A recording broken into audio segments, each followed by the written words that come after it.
Okay, so all we need for this one is a paper and pencil, but I'm going to do it a little bit smaller, so I'm going to zoom in a little bit. And the first thing I want to do is just make a square where my drawing is going to be. And then I can start shading. This is the sky.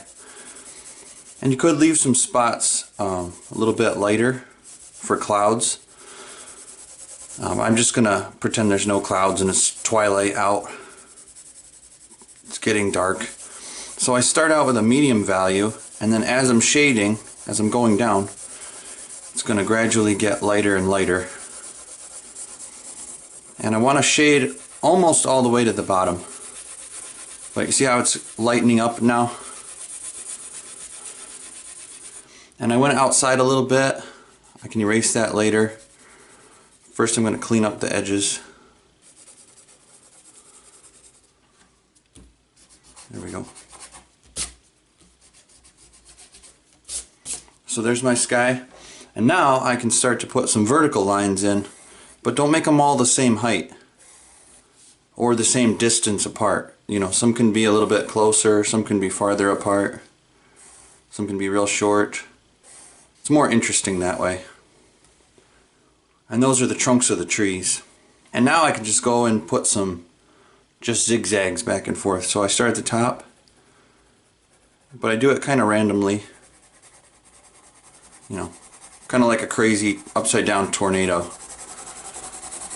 And all this is just going to be dark and it's just going to disappear. So start out real small and then it just gets bigger.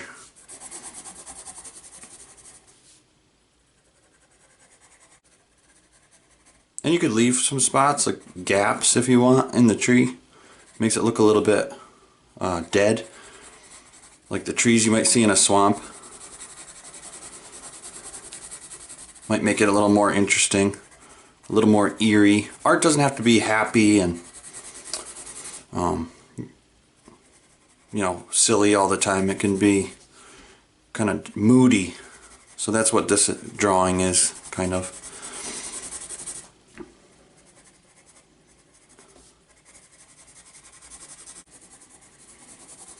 So there we go, and I'm just going in on the bottom and just kind of blending everything and making it super dark. You just want to kind of fade to black at the bottom. And then I can go in and start to add some crows. You could leave this part out if you want, but I just think it makes it even more interesting. Add a little bit of life to it. So you could look at some reference pictures of birds, but I'm not going to do a ton. Or maybe these are like vultures circling and they're looking for food.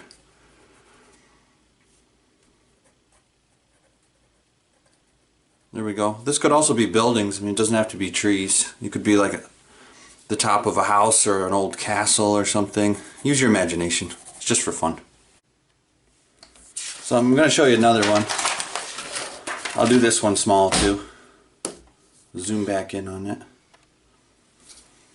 So this is going to be the moon through the branches at night.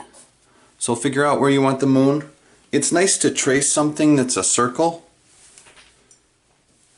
So if you can find something round, that'll always help. It's really important that circles are circles, not just like lumpy organic shapes, but if it's supposed to be round like the moon, you want it to be really round. So I'm going to start out real lightly shading around it, but it's going to get darker as it goes out. I'm overlapping my shadows as I go, or I'm overlapping my shading. Because you know from cross hatching, when you draw over something you already drew, it gets darker, or it looks like it is.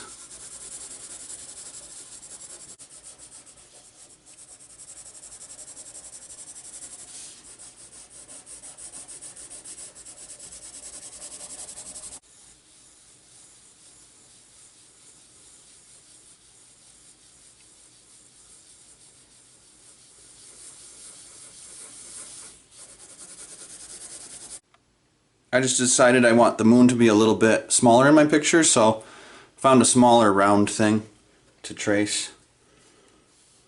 But I'm not going to push down very hard because I don't want I don't want a dark outline on it. You would never see that. It's just the moon is, at night it's white.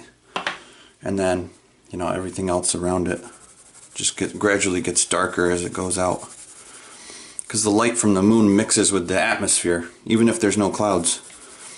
You know, just the air. So, this I want to be really white. And you can go back and forth and blend as you go.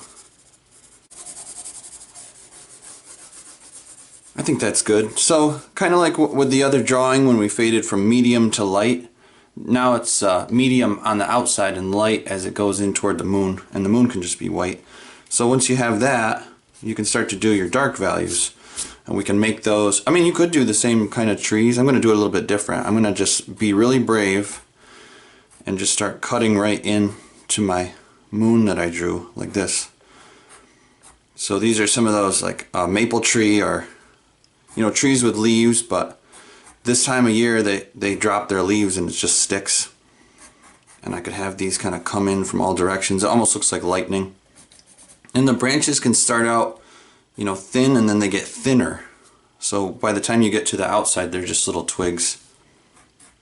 And you can put them wherever you want, just keep adding them. And don't be afraid to overlap your branches. I haven't really overlapped any, but you know, in real life, if you were out in the woods, hopefully you had a flashlight if you were out there at night and you had a friend with you. But you know, you'd see branches going across each other.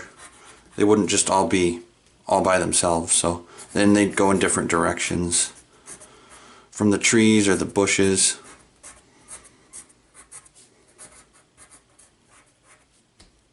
Even the branches on, even like the twigs on each branch overlap each other, right? They're not just by themselves.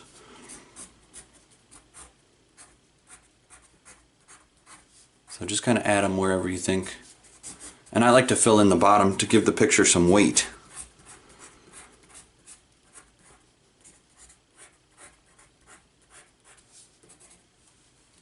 Alright, I might add more later, but that's basically it. So kind of the moon through the branches. Okay, let me show you one more. I'm going to do the same kind of thing. Just one more. I mean, use your imagination. Once you get the hang of this, you can do some pretty cool things. So I'm going to start out medium value at the top. I'm going to fade as I go down, just like on that first one we did. Oh, and I forgot to tell you, you can get a better fade if you smudge it with your finger. It gets rid of all the lines. So it goes from one gray to another gradually. So your finger will turn into metal, but that's okay. You could also wad up a tissue or a paper towel and fade it that way. So there we go. Now once I have the sky and it's twilight, because the sun's already gone down, but it's just not quite completely dark yet. And now I can figure out where I want some, you know, like an ancient castle here. So I'll just outline it. Sort of like this, like a broken down ruin. Ooh, maybe there's like half of an arch right there. It used to be a full, like a doorway or something, but it's broken. Maybe there's a block right here. Just use your imagination. And then all this I'm gonna shade in black. Alright, so hopefully if you still have some eraser left, you can go in. One more thing we could do. Just add like a little window here or there.